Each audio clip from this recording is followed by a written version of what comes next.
Hello বন্ধুরা, আজকে আমি আরও একটা রেসিপি নিয়ে চলে এসেছি। আজকে আমি বানাবো লোটে মাছ কষা।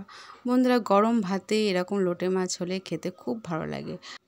আর বাটা মশলা দিয়ে যদি লোটে মাছটা রান্না করা যায় তার টেস্ট হয় দুর্দান্ত। তো চলো বন্ধুরা, দেরি না করে রান্নাটা ঝটপট শুরু করা যাক। তো দেখো বন্ধুরা, এখানে আমি লোটে মাছ খুব ভালো করে কেটে ধুয়ে পরিষ্কার করে নিয়েছি। এবার এর মধ্যে অল্প একটু নুন, অল্প একটু হলুদের গুঁড়ো আর অল্প একটু লঙ্কার গুঁড়ো, তার সাথে কয়েক ফোঁটা লেবুর রস দিয়ে খুব ভালো করে মাখিয়ে নেব। বন্ধুরা, এরকমভাবে যদি লেবুর রস দিয়ে মাখানো যায় তাই লোটের মাছের কোনো গন্ধই থাকে না। তো এখানে আমার মাখানো হয়ে গেছে। এবার আমি রান্নার দিকে চলে এসেছি। তো গ্যাস অন করে কড়া চাপিয়ে দিয়েছি। কড়া গরম হয়ে গেছে। এখানে সর্ষের তেল দিয়ে দিলাম। তেলটা আমি খুব ভালো করে গরম করে নেব। তো তেল এখানে গরম হয়ে গেছে। এবার এর মধ্যে আমি দিয়ে দেব পেঁয়াজ কাটা।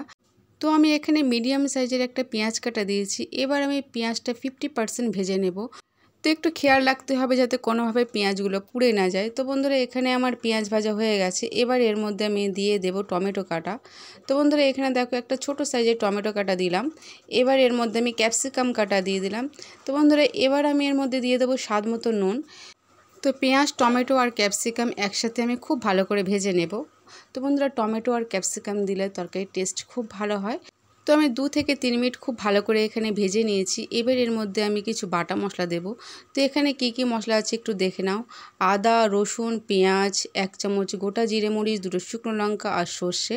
তো বন্ধুরা, এইরকম বাটা মশলা দিয়ে যদি তরকারি করা যায় খেতে খুব ভালো লাগে। শুধু লোটে মাছ কেন, যে কোনো মাছ যদি বাটা মশলা দিয়ে রান্না করা যায় তাহলে টেস্ট খুব ভালো হয়। তো বন্ধুরা, এখানে আমি খুব ভালো করে বেটে নেব। তো দেখো বন্ধুরা, এখানে আমার মশলা বাটা হয়ে গেছে। মশলা বাটাটা আমি অন্য একটি পাত্রে তুলে নেব। এবার আমি এর মধ্যে গুঁড়ো মশলা দিয়ে দেবো। তো এখানে আমি 1/2 চামচ হলুদের গুঁড়ো দিলাম, 1/2 চামচ লঙ্কার গুঁড়ো দিলাম, 1/2 চামচ জিরের গুঁড়ো আর 1/2 চামচ ধনের গুঁড়ো। এর সাথে আমি 1/2 চামচ কাশ্মীরি লঙ্কার গুঁড়ো দিলাম যাতে রঙটা খুব ভালো হয়। এবার আমি বাটা মশলাটা দিয়ে দেবো। তো এবার আমি গ্যাসের ফ্লেমটা মিডিয়াম করে খুব ভালো করে কষিয়ে নেব। তো বন্ধুরা, যাতে মশলাগুলো পুড়ে না যায়, ধরে না যায়, তাই জন্য এখানে অল্প একটু জল দিয়ে দেবো যাতে মশলাগুলো কোনোভাবে পুড়ে না যায়। এবার আমি মশলা খুব ভালো করে কষিয়ে নেব। প্রায় 3 থেকে 4 মিনিট আমি এইভাবে কষিয়ে নেব। বন্ধুরা, এই সময় মশলা কষালে কি হয়, মশলার কোনো গন্ধ থাকে না আর আদা রসুন পেঁয়াজের কোনো কাঁচা গন্ধ থাকে না আর তরকারির টেস্ট খুব ভালো হয়। তো দেখো বন্ধুরা, এখানে আমার মশলা কষানো হয়ে গেছে। মশলার গা থেকে একদম তেল ছেড়ে দিয়েছে। এই সময় আমি ম্যারিনেট করা লোটে মাছগুলো দিয়ে দেব। এবার আমি গ্যাসের ফ্লেমটা একদম লো করে দিয়ে 2 থেকে 3 মিনিট এইভাবে কষিয়ে নেব। তো বন্ধুরা, এই সময় খুব বেশি জোরে কষালে হবে না, আলতো হাতে কষাতে হবে যাতে মাছগুলো কোনোভাবে ছেড়ে না যায়।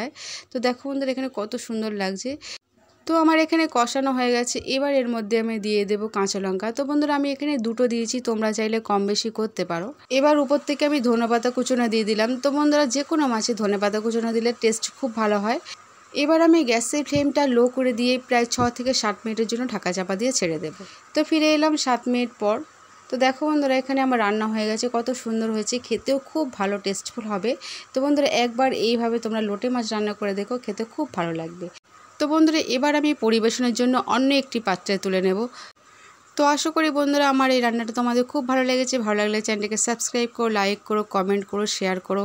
আর এতক্ষণ দেখার জন্য তোমাদেরকে অসংখ্য ধন্যবাদ।